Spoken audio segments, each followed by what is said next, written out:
बिस्मिल्लाहिर्रहमानिर्रहीम। इस्लाम में लिबास के क्या आदाब हैं। आज मैं आपको बताऊंगी लिबास अल्लाह ताला की नेमत है, इसलिए लिबास पहनकर अल्लाह का शुक्र अदा करना चाहिए कि उसने हमें लिबास अता किया जिससे हम अपनी शर्मगाहों को छुपा सकते हैं। लिबास सुन्नत के मुताबिक पहनना चाहिए। सफ़ेद लिबास मर्दों के लिए और गहरे रंग औरतों के लिए पसंदीदा है। कमीज़ पहने तो पहले दायां हाथ आस्तीन में डालें, फिर बायां हाथ। इस तरह शलवार के लिए पहले दायां पाँव फिर बायां पाँव। जबकि कमीज़ कुर्ता शलवार पजामा उतारना हो तो इसके बरअक्स करना चाहिए। बारीक और तंग लिबास नहीं पहनना चाहिए क्योंकि लिबास का मतलब ही अपने आप को ढांपना है।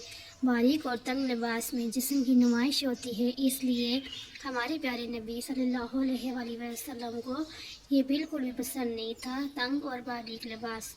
इसलिए हमें ये काम नहीं करना चाहिए।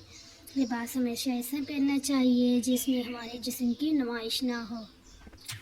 लड़कों को लड़कों के और लड़कियों को लड़कियों के ही कपड़े पहनने चाहिए। आजकल जिस तरह फैशन है कि लड़के लड़कियों के कपड़े, लड़कियां लड़के के कपड़े पहनती हैं, ये हमारे इस्लाम में बिल्कुल भी जायज़ नहीं है। हमें इस तरह बिल्कुल नहीं करना चाहिए। कपड़े उतारते वक्त बाईं तरफ से पहले उतारना चाहिए। कपड़े पहनते वक्त कपड़े पहनने की दुआ पढ़नी चाहिए। अगर किसी को नहीं पढ़नी आती तो बिस्मिल्लाहिर्रहमानिर्रहीम पढ़ के कपड़े पहनने उतारने चाहिए। इससे ये होता है कि शैतान हमारे जिस्म को नहीं देख सकता। कपड़े पहनते वक्त कपड़े पहनने की दुआ पढ़नी चाहिए।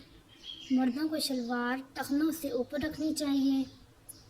टखनों से ऊपर सलवार रखने का हुक्म इसलिए है कि अगर मर्दों की टखनों से जब सूरज की शाइन लगती है तो इनको अल्लाह की तरफ से ताकत मिलती है।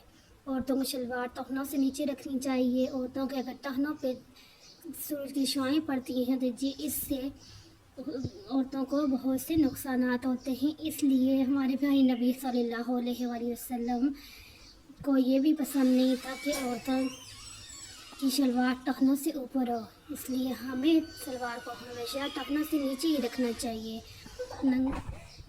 नंगे सर नहीं रहना चाहिए, बल्कि लड़कों को सर पे टोपी और लड़कियों को दुपट्टा रखना चाहिए। ऐसे लिबास जिस पर किसी जानवर की तस्वीर हो नहीं पहनना चाहिए क्योंकि जिस लिबास पर तस्वीर होती है उससे हमारी नमाज बिल्कुल भी नहीं होती। इसलिए हमें इस तरह के लिबास बिल्कुल भी नहीं पहनना चाहिए।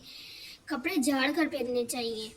कपड़े झाड़ कर पहनने का हुक्म है क्योंकि अक्सर ऐसा होता है कि कपड़े हम लोग जब झाड़ के नहीं पहनते उसके अंदर कुछ ना कुछ चीज़ें होती हैं जो जहरीली चीज़ें भी हो सकती हैं। इसलिए बेहतर ये है कि हमेशा जब भी कपड़े पहने उनको अच्छी तरह से झाड़ कर फिर पहने। नए कपड़े जुम्मे के दिन पहनने चाहिए। जब नए कपड़े पहने तो नए कपड़े पहनने की दुआ पढ़नी चाहिए।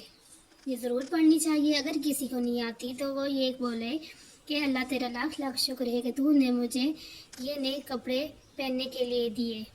फ़ख्र और लोगों को दिखाने के लिए कपड़ा नहीं पहनना चाहिए।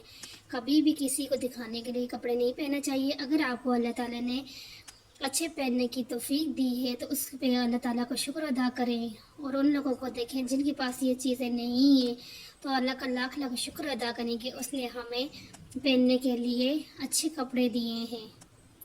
कपड़े उतारते वक्त बिस्मिल्लाहिर्रहमानिर्रहीम पढ़ना चाहिए। जी बिल्कुल, कपड़े उतारते वक्त बिस्मिल्लाहिर्रहमानिर्रहीम ज़रूर पढ़ना चाहिए क्योंकि जब हम कपड़े उतारते हैं तो जो जन्नात जो होते हैं वो हमारे जिस्म को देखते हैं, लेकिन जब हम बिस्मिल्लाहिर्रहमानिर्रहीम पढ़ लेते हैं तो हमें हमारे जिस्म को जन्नात नहीं देख सकते, जिससे हम बहुत सारी बीमारियों से बच जाते हैं क्योंकि जन्नात की नज़र बद बहुत सख्त होती है जो हमें लग जाती है। इसलिए जब भी कपड़े उतारें पहले बिस्मिल्लाहिर्रहमानिर्रहीम पढ़कर कपड़े उतारें और कपड़े उतारने के दौरान कभी भी बात ना करें। जज़ाकल्लाह। अल्लाह हाफ़िज़।